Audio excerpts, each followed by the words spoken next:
Pessoal, eu sou o professor Anderson, professor de Geografia da Secretaria Municipal de Educação do município de Barretos. Na aula de hoje nós vamos dar continuidade ao que nós estávamos estudando no material didático número 3. O conteúdo de Geografia ele está entre as páginas 17 e 20. Para a gente relembrar um pouquinho, na aula anterior nós aprendemos o que são povos de comunidades tradicionais ou povos e comunidades tradicionais, certo? Na aula de hoje nós vamos continuar falando sobre os povos de comunidades tradicionais e vamos aprender um pouco sobre a ação dos grupos humanos sobre a paisagem. Aqui eu trago duas ilustrações, duas paisagens, que a gente pode aí observar que são diferentes, E essas paisagens, sem dúvida alguma, são um produto aí da ação do homem, Quando observamos essas paisagens, podemos pensar, podemos imaginar o modo de vida do homem nesses lugares, certo? Antes da gente dar continuidade, no estudo da ação do homem sobre a paisagem, se faz importante a gente fazer a correção dos exercícios que foram propostos na última aula, certo? A pergunta número 1, ela indaga a seguinte questão: quais os estados e cidades se localizam em cada uma dessas sociedades? Lembrando que esse primeiro mapa aqui, ele está indicando a localização do Parque Indígena do Xingu. Então, a resposta correta é: o Parque Indígena do Xingu está localizado no estado do Mato Grosso. E a comunidade quilombola Caçandoca está localizada no estado de São Paulo, no município de Ubatuba. A comunidade quilombola, nós vamos indicar o estado de São Paulo e o município, que é Ubatuba. No Parque Indígena do Xingu, como ele abrange mais de um município, nós só vamos indicar aqui o estado no qual ele se localiza, que é o estado do Mato Grosso. A questão 2. Dos povos citados no texto, você conhece ou já ouviu falar de algum? O que você sabe a respeito deles? Aqui o aluno ele deveria escolher algum desses povos, por exemplo, sertanejo, pescadores artesanais, ou os indígenas, os quilombolas, e referir aí algo que se sabe a respeito desses povos. Como, por exemplo, o aluno poderia citar os povos indígenas e que tem conhecimento que eles já habitavam o Brasil, por exemplo, antes da invasão dos portugueses. Ou, por exemplo, que os indígenas tinham e têm o hábito de tomar banho todos os dias e que isso, por exemplo, influenciou os nossos hábitos de higiene, certo? Então, era para o aluno colocar o que ele sabia a respeito, o que já tinha ouvido falar a respeito de algum desses povos que são citados aqui no texto 1. Na questão número 3, é para o aluno grifar as palavras, que ele não sabe o significado, e perguntar o seu professor e anotar o significado aqui. O aluno, por exemplo, poderia, grifar a palavra urbana e perguntar para o professor de geografia qual é o significado da palavra urbana, por exemplo. Então aqui o aluno deveria indicar todas as palavras que ele desconhecesse e entrar em contato com o seu professor para compreender o significado dessas palavras. Continuando, então vamos dar início à nossa aula, o conteúdo da aula de hoje, falando sobre a paisagem e o impacto da ação do homem sobre a paisagem. Como nós já citamos na aula anterior, a paisagem ela se transforma no tempo e nela observamos a materialização dessa passagem temporal. Então, quando nós observamos a paisagem, nós conseguimos ver nela a ação do tempo. A forma como os grupos humanos interagem com o meio à sua volta e os diversos tipos de trabalho que são desenvolvidos pelo homem e as técnicas e ferramentas que os homens, os grupos humanos utilizam, impactam nessa paisagem, certo? E na paisagem, como nós já vimos na aula passada também, ela possui elementos do presente e do passado que podem coexistir numa mesma paisagem. Por exemplo, um edifício moderno com um edifício mais antigo, por exemplo. Nós temos aqui duas paisagens, uma paisagem urbana e uma paisagem rural. Aqui nós podemos observar o emprego da técnica, dos instrumentos utilizados pelo homem no plantio. E aqui nós podemos observar, por exemplo, a desigualdade social, Nós observamos aqui prédios, edifícios, de classes aí, entre aspas, mais favorecidas. E aqui nós observamos comunidade, Então a gente consegue observar essa paisagem aqui né, a desigualdade social, por exemplo. Então a paisagem, ela nos possibilita, né, que façamos aí leituras, interpretações e observações do que ela está materializando. Pode-se observar modificações da paisagem em diversas escalas de tempo, como por exemplo, eu coloquei aqui duas imagens, né? É o mesmo edifício que a gente vê, certo? Um museu em São Paulo.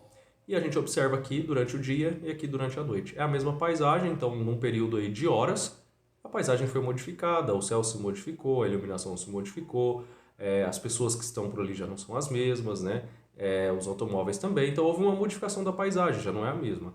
E a gente poderia, por exemplo, comparar esse mesmo edifício com uma imagem, sei lá, da década de 80 e uma imagem agora dos anos atuais. Então, em diferentes escalas de tempo, né, mínimas, com um intervalo mínimo ou um intervalo máximo, a gente observa modificações na paisagem. E a paisagem, ela não é a mesma para todos. Por quê? Porque ela é captada pelos órgãos do sentido. Então, a observação de uma paisagem, a forma como ela é captada, vai depender muito do seu observador. Um ambiente que pode ser agradável, né, para um observador, pode ser aversivo para outro. E lembrando que a paisagem não é só aquilo que é visualizado pelos olhos. Outros órgãos do sentido também ajudam a compor a paisagem, né, como o olfato, né, a audição, enfim. Nós temos aqui um exemplo, duas pessoas em um mesmo local podem descrever a paisagem que estão vendo e sentindo de forma diferente. Então, as impressões e as sensações que se tem das paisagens, elas diferem aí, né? Vai depender de cada observador. A busca por progresso, né, do homem, né, o desenvolvimento científico, tecnológico, em busca aí de maior conforto e lucro, acabou impactando na paisagem, obviamente. Aconteceu aí então a realocação dos recursos naturais, uma alteração no meio ambiente em que se vive. Exemplo, o corte de árvores, o tratamento do solo, a criação de animais domésticos, a construção de edifícios, estradas asfaltadas, perfuração de montanhas para abertura de minas ou túneis, ou ainda o lançamento de resíduos orgânicos industriais no ar, rios e mares. Aqui nós temos duas imagens, né, duas paisagens. Uma mostra a ação do homem sobre a natureza, né, aqui uma rodovia, olha só. E aqui embaixo é o lançamento aí de resíduos, né, de lixo em uma área que não deveria, né, estar sendo lançada. Esse lixo deveria ser lançado numa área apropriada e aqui não acontece, obviamente, nessa imagem. Então a gente vê aqui a ação do homem sobre a paisagem mais uma vez. Aqui eu trouxe uma comparação, né, para que o aluno mesmo observe a moradia, a habitação, o quanto que ela difere, o quanto que ela é diversa em nosso país. Aqui nós observamos uma habitação indígena, aqui uma habitação de povos do campo, aqui uma habitação da zona urbana, né, um tipo de habitação que é produzida, né, pelos governos, né, são programas habitacionais. Aqui nós vemos comunidade, né, habitações irregulares, vamos dizer assim. Aqui nós observamos uma outra habitação, né, numa dimensão de espaço maior, né, que nos possibilita talvez pensar, mais uma vez comparando com a comunidade aqui ao lado, a questão da desigualdade social, né, do acesso à renda, né, e aqui uma habitação de povos ribeirinhos. Então olha só, o quanto que a paisagem muda, o quanto que nós observamos em uma paisagem também pode nos trazer informações sobre o modo de vida do homem. Pensando nisso, vamos tentar responder as questões que são propostas aí no caderno 3. Vamos ler o texto. A geógrafa Helena Copete Calai destaca que os laços locais são significativamente culturais, demonstram a vida, as formas de fazer as coisas, de tratar a natureza e de construir os espaços. Partindo dessa afirmação, analise as imagens a seguir, que apresentam exemplos de paisagens produzidas por diferentes tipos de sociedades, com destaque para os povos originários e comunidades tradicionais, indígenas e quilombolas, presentes no território brasileiro. Certo? Olha só. Aqui, a primeira imagem, as duas aqui de cima, são imagens do Parque Indígena do Xingu. E as duas imagens aqui embaixo são imagens da comunidade quilombola Caçandoca. Então aqui o aluno vai comparar essas duas imagens, observar os elementos que estão compondo essa imagem, o solo, a vegetação, o que tem de natureza, a forma como as pessoas estão vestidas, as características físicas dessas pessoas, as características das habitações, dos edifícios dessas pessoas são diferentes ou não, os instrumentos que são utilizados por essas pessoas. Então, é isso que o aluno deve fazer, adotar essa prática de observar e comparar essas paisagens, as duas imagens de cima do Parque Indígena do Xingu e as de baixo da comunidade quilombola Caçandoca. Após observar e elaborar uma comparação entre essas imagens, o aluno vai responder as questões que se seguem. 1.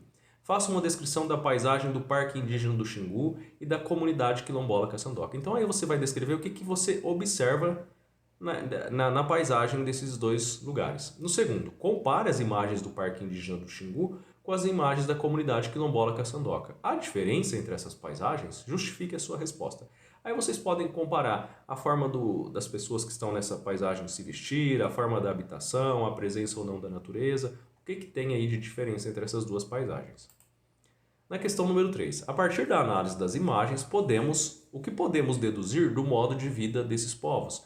Justifique sua resposta com elementos extraídos da mesma. Então, que elementos que tem nessa paisagem que te permite inferir, né, ou imaginar o modo de vida dessas pessoas? Por exemplo, são povos que vivem com elevado grau de sofisticação tecnológica ou são povos que vivem de maneira mais simples? O que mais que a gente pode pensar sobre o modo de vida dessas pessoas, dessas duas paisagens? E a questão número 4, agora escolha a paisagem de uma dessas sociedades e estabeleça uma comparação com a paisagem do caminho que você percorria para chegar até a sua escola quando as aulas eram presenciais. Mencione as diferenças e semelhanças se houver. Então aqui você vai escolher ou a paisagem do Parque Indígena do Xingu ou a paisagem da comunidade quilombola Caçandoca e você vai comparar com a paisagem do seu trajeto até a sua escola. Quais são as semelhanças e quais são as diferenças? Questão número 5. Com relação ao seu lugar de vivência, é possível identificar as contribuições de povos e comunidades tradicionais, como por exemplo indígenas, quilombolas ou outros, na produção e na transformação das paisagens? Justifique suas respostas. Então, no município que você mora, aqui em Barretos, você identifica na paisagem alterações, por exemplo, provocadas, né, em razão da ação de grupos como indígenas e quilombolas? Se não, que outros grupos? Será que na nossa paisagem nós podemos observar alterações provocadas, por exemplo, pelos povos sertanejos ou caipiras ou ribeirinhos? Que povos seriam esses que produzem aí alguma ação no meio, na paisagem que a gente pode observar? Certo? Pessoal, o conteúdo da aula é esse, espero que vocês tenham compreendido. Qualquer dúvida vocês podem entrar em contato com o professor de Geografia de vocês.